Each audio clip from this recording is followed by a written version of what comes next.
Olá, seja muito bem-vindo. O vídeo de hoje vem novamente atender a sugestão de um inscrito. Deixe também a sua nos comentários. Demora um pouco, mas eu atendo. Hoje você vai conhecer melhor Luísa Margarida de Barros, Portugal, conhecida como a Condessa de Barral, uma brasileira descendente de senhores de engenho do Brasil colonial e preceptora das princesas brasileiras do segundo reinado do Brasil. Mas antes de começar a nossa história, deixe seu incentivo ao meu trabalho, sua contribuição com o canal. Fazendo isso agora no comecinho do vídeo, você ajuda muito o nosso conteúdo a ser impulsionado para mais pessoas. Torne-se membro, ajude-nos a manter o canal na plataforma, colabore para melhorarmos nossos recursos e continuarmos lhe trazendo boas histórias todas as semanas. Começando, ela nasceu em Santo Amaro da Purificação, um município do Recôncavo Baiano, no dia 13 de abril de 1816. Luísa era a segunda filha de Domingos Borges de Barros, o Visconde da Pedra Branca, estadista do primeiro reinado, e da sua esposa, Maria do Carmo Gouveia Portugal, descendente de tradicionais famílias portuguesas. A segunda filha do Visconde e seu irmão Domingos receberam todo o tratamento das crianças da elite do recôncavo baiano, crescendo cercados de mimos e atenção.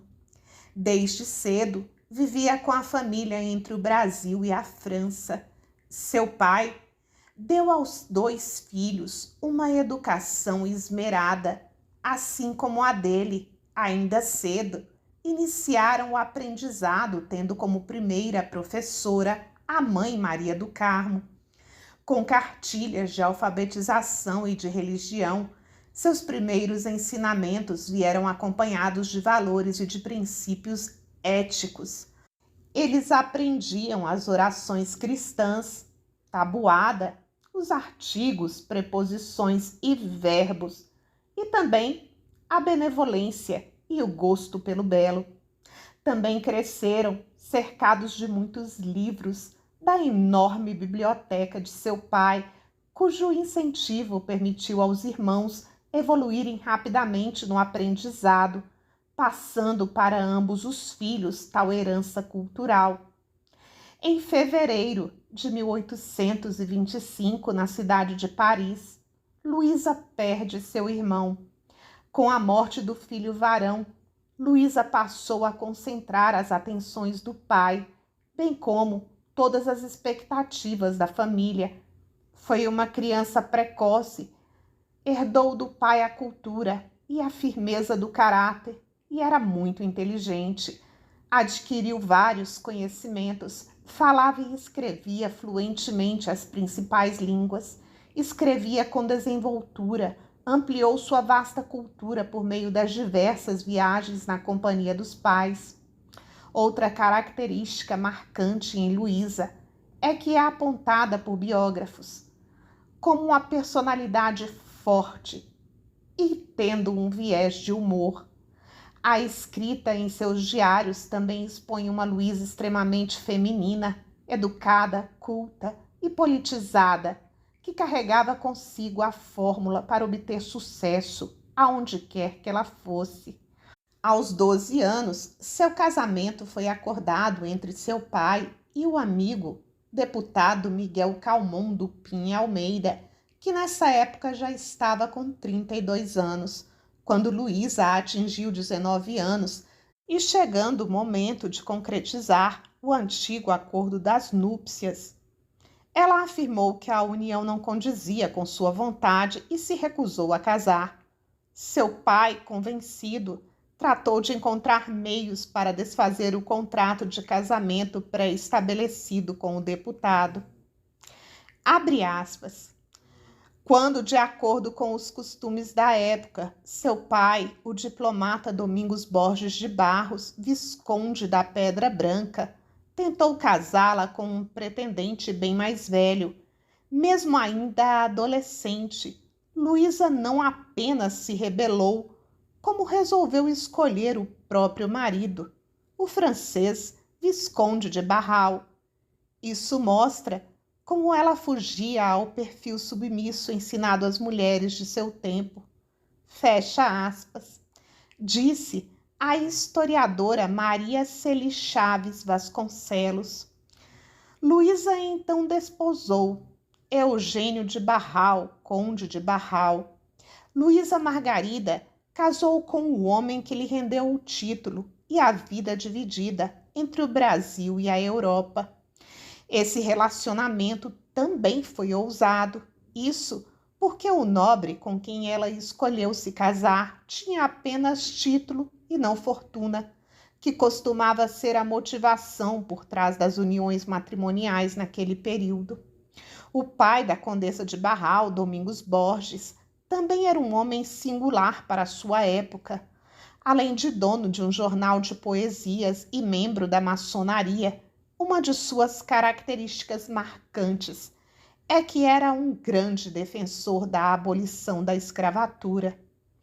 Depois de muito tempo casada e com dificuldade de engravidar, o casal teve o seu único filho, Horácio Dominique. Alguns meses após o nascimento do seu filho, uma terrível epidemia de cólera em 1855 assolou a Bahia. Em muitos casos, os pais acabavam sucumbindo da doença, deixando suas crianças totalmente desamparadas. Aconselhada a resguardar-se com seu bebê no engenho, pois a epidemia atingia os campos em menor escala, deparando-se com o estado de precariedade e o medo dos órfãos, imediatamente ela optou por ficar e por socorrê-los.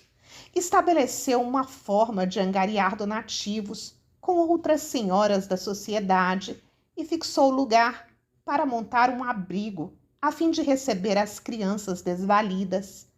Enquanto outras damas eram treinadas para as tarefas domésticas, a condessa se destacava pelos seus dotes intelectuais e femininos.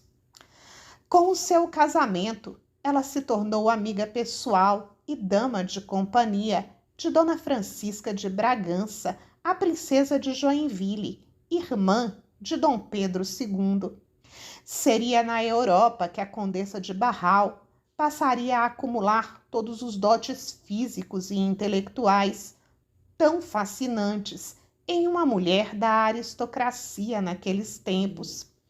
Quando a madrasta do imperador, Dona Amélia de Lichtenberg, recusou a tarefa de ser preceptora de suas filhas, Dona Francisca indicou Luísa Margarida Portugal de Barros ao imperador. Após uma longa negociação e a certificação de seus direitos e poderes, Luísa aceitou o posto. Momentaneamente distanciada do marido Eugênio e acompanhada do seu filho, transferiu-se para o Rio de Janeiro. A condessa, muito bem relacionada, também servia de intermediária entre o imperador e muitos intelectuais, com os quais Dom Pedro II trocava vasta correspondência. Não há provas conclusivas sobre o boato de um possível caso entre eles. As poucas correspondências remanescentes entre eles levam à dúvida de que se houve algum sentimento entre ambos tenha sido meramente platônico. Afinal, apesar de moderna, Luísa Margarida demonstrava ser uma católica rígida. Um consenso entre os historiadores é de que, caso tenha acontecido algum contato mais íntimo, ocorreu somente após a viuvez dela. Um dos maiores motivos de sua fama é a relação próxima com o imperador do Brasil, Dom Pedro II. A relação dos dois chegou a ser especulada nos jornais da época e inspirou peças de teatro. Os inimigos políticos de Dom Pedro utilizavam-se do suposto romance para tentar abalar sua moral. A condessa como preceptora das princesas Isabel e Leopoldina, ofereceu às suas pupilas os melhores mestres de que dispunha o império. Não perdia uma oportunidade de lançar uma lição que viesse enriquecer a bagagem cultural das mesmas. A condessa sabia tirar proveito da moda, dominava como ninguém as sutilezas do código das aparências, terreno perigoso em que a aristocracia da época deveria se movimentar. Era esta a maior missão da condessa: ensinar às inexperientes princesas como circular com segurança entre a nobreza, sem que fossem engolidas pelas disputas e intrigas. Isso envolvia uma série de conhecimentos e atitudes. No Brasil, Luísa incomodava as mulheres das famílias mais abastadas, que consideravam seus modos demasiado franceses. O imperador do Brasil e a condessa passaram 34 anos na vida um do outro. Eram, como a autora Mary Del Priore descreve, almas gêmeas. A aproximação com Pedro começou com ela ajudando-o a redigir sua correspondência com outras figuras importantes do período, que foi de onde surgiu o respeito dele pelo intelecto dela. Em 1865, um ano após o casamento das princesas, ela entendeu que terminara seu trabalho como preceptora e retornou à França. Reabriu seu salão literário e restabeleceu o convívio com a elite cultural parisiense. O conde de Barral e marquês de Montferrato, seu marido, faleceu em Paris em 1968. Com a morte do conde, a condessa fica viúva e toma as rédeas das decisões de sua vida, retomando os ideais abolicionistas de seu pai. Por cláusula testamentária, concedeu alforria a muitos cativos. Muito antes de começar no país, em 1880, o movimento popular em prol da abolição, Luísa já havia libertado todos os escravos que ainda estavam em seus engenhos. É tida também como uma das responsáveis por influenciar ideais abolicionistas na formação da princesa imperial Dona Isabel. O relacionamento de amizade com a família imperial perdurou mesmo após o duro golpe da queda da monarquia em 1889.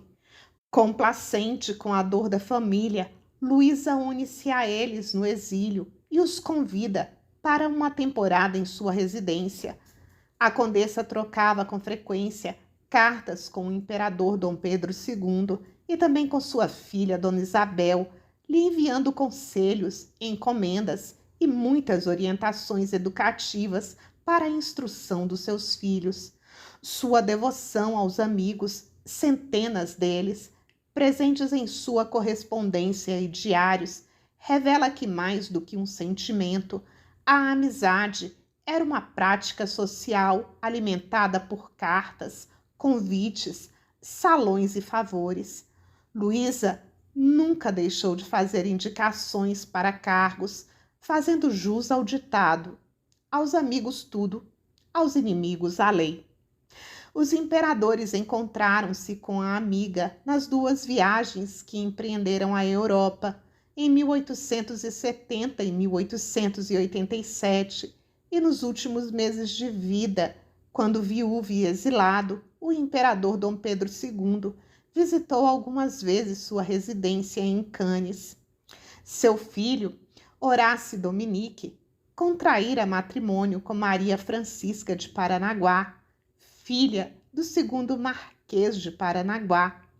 Ele teve 2 filhos, Jean Dominique e Maria Margarida.